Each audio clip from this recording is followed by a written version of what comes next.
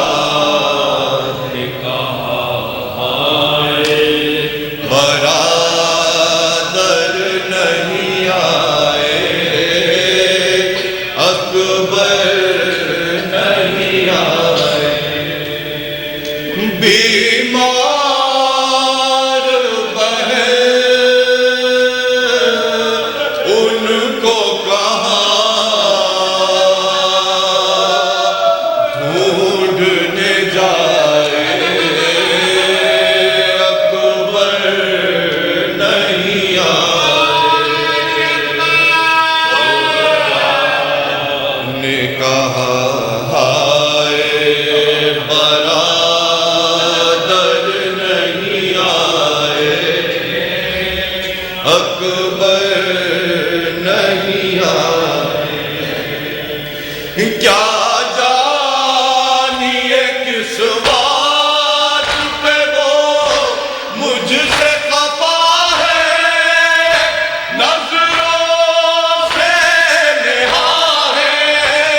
صلی علی محمد.